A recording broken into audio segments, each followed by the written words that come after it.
दोस्तों नमस्कार, national voice media पर आपका स्वागत है। उत्तर प्रदेश विधानसभा चुनाव के 7वें चरण का प्रचार भी आज खत्म हो गया। 5 राज्यों में सबसे महत्वपूर्ण माने जा रहे उत्तर प्रदेश के विधानसभा चुनावों में पिछले 1 महीने के दौरान सभी पार्टियों की तरफ से व्यक्तिगत आरोप प्रत्यारोप लगाए गए। अपने अपने पार्टी के घोषणा पत्रों को भी बताया गया। मुफ्त में दी जाने वाली सुविधाओं के बारे में भी खूब प्रचार किया गया। इस दौरान जिन्ना से लेकर मथुरा तक, अयोध्या, काशी के मुद्दे भी खूब चर्चा में उठे। जात, धर्म और संप्रदाय भी कहीं पीछे नहीं रहा। कोई भी पार्टी इस मामले में पीछे नहीं रही।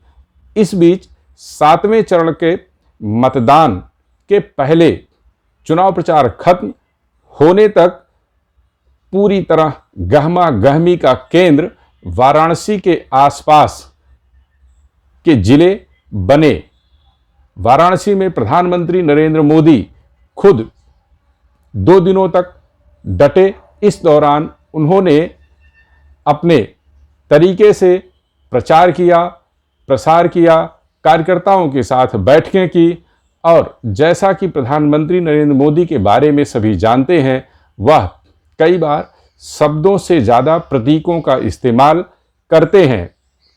उन्होंने विकास को दिखाने के लिए रात में वाराणसी कैंट रेलवे स्टेशन का दौरा किया। स्टेशन पर हुए विकास कार्यों को देखा। इस दौरान वहाँ स्टॉल वालों से बात की, रेलवे कर्मचारियों से बात की, यात्रियों से बात की। लौटे तो शहर के अंदर चाय पी। सड़क किनारे खुली छोटी सी दुकान पर रुककर चाय पी।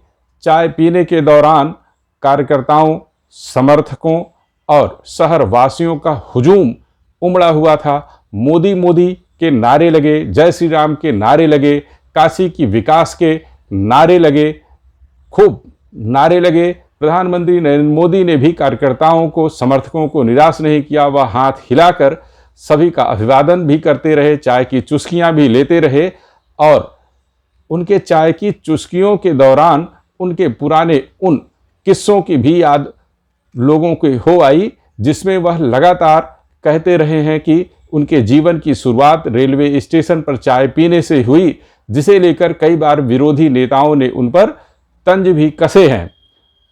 विरोधी पार्टियों के नेता भी, जिसमें राहुल गांधी, प्रियंका गांधी, अखिलेश यादव समेत सभी पार्टियों के नेता, ममता बनर्जी भी बंगाल से आई थी, उन्होंने भी वाराणसी में रोड शो में हिस्सा लिया, जनसभा की और आसपास के जिलों के वोटरों को प्रभावित करने की पूरी कोशिश की। फिलहाल प्रधानमंत्री के वाराणसी दौरे और वहां पर समय बिताने का असर माना जा रहा है कि आस पड़ोस के जिलों में भी पड़ेगा। इसी दौरान मऊ से एक वीडियो वायरल हुआ जो जेल में बंद माफिया मुख्तार अंसारी के बेटे अब्बास अंसारी का है, जो मऊ से विधानसभा का चुनाव भी लड़ रहा है, जिसमें उन्होंने पुलिसकर्मियों को खुलेआम यह धमकी दी कि मैंने अखिलेश भाई से कह दिया है कि 6 महीने तक किसी का ट्रांसफर नहीं होगा, पहले हिसाब किताब बराबर किया जाएगा। तो समाजवादी पार्टी के राष्ट्रीय अध्यक्ष आदरणीय अखिलेश यादव जी से कहकर आया हूं कि 6 महीने तक किसी की ट्रांसफर पोस्टिंग नहीं होगी भैया। जो यहां है वो यहां ही रहेगा, पहले हिसाब किताब होगा, उसके बाद उनके जाने के सर्टिफिकेट पर मुहर लगाया जाएगा। उनके इस वीडियो को भारतीय जनता पार्टी के नेताओं ने, कार्यकर्ताओं ने, समर्थकों ने खूब वायरल किया और इसे लेकर वोटर्स में, मतदाताओं में यह संदेश देने की कोशिश की कि विधानसभा चुनाव के दौरान यदि यह भाषा इस्तेमाल हो रही है तो चुनाव खत्म होने के बाद यदि समाजवादी पार्टी सत्ता में आती है तो लोगों को इसका अंजाम भुगतने के लिए तैयार रहना चाहिए। जब चुनाव के दौरान ऐसी भाषा, ऐसी चेतावनी, ऐसी धमकियों का इस्तेमाल किया जा रहा है तो चुनाव के बाद क्या हश्र होगा, क्या लोगों का हाल होगा, कानून व्यवस्था का क्या हश्र होगा, इसे लोगों को ध्यान में रखना चाहिए। फिलहाल मतदाता इसका कितना संज्ञान लेते हैं, इससे कितना प्रभावित होते हैं, अब्बास अंसारी के इस वीडियो को सुनकर, उनकी बातों को सुनकर अंसारी बंधुओं के समर्थक, उनके कार्यकर्ता कितना उनके साथ मोबिलाइज होते हैं, यह भी देखने वाली बात होगी। 7वें चरण का मतदान 7 मार्च को होना है, इसके 2 दिन बाद ही मतगणना होगी। 7वें चरण का चुनाव इस लिहाज से भी महत्वपूर्ण हो उठा है कि सामान्य तौर पर लोगों में यह धारणा है कि यह चुनाव पहली बार ऐसा हो रहा है जिसमें त्रिकोणीय चतुष्कोणीय नहीं बल्कि सीधा मुकाबला है। अधिकतर सीटों पर भारतीय जनता पार्टी और समाजवादी पार्टी के प्रत्याशियों के बीच में आमने सामने की टक्कर है।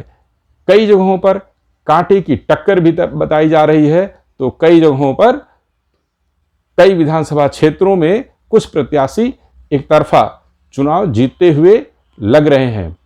जातीय समीकरण भी 7वें चरण में अपने पूरे शबाब पर होगा। सभी पार्टियों के छोटे नेता, बड़े नेता पिछले कई दिनों से इस इलाके में डेरा डाले हुए हैं।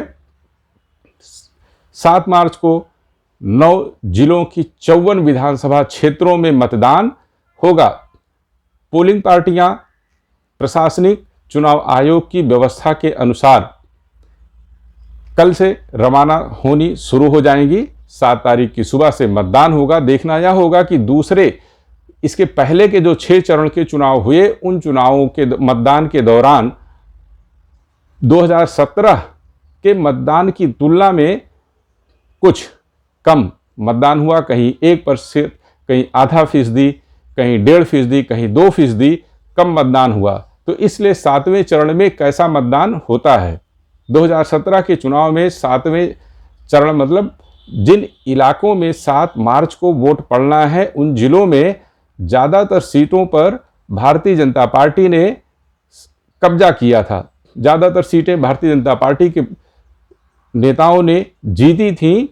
2022 के विधानसभा चुनाव में कौन ज़्यादा सीटें जीतेगा, इस विधानसभा चुनाव में यदि कांटे की टक्कर हो रही है जैसी कि लोगों में आम चर्चा है, तो 7वें चरण की सीटें किसको पूर्ण बहुमत दिलाएंगी, किसको सत्ता से बाहर करेंगी, यह भी देखने वाला मामला बनेगा। फिलहाल आप हमारे साथ बने रहिए, शेयर करिए, कमेंट करिए और लाइक करिए, चैनल को सब्सक्राइब करिए। धन्यवाद, नमस्कार।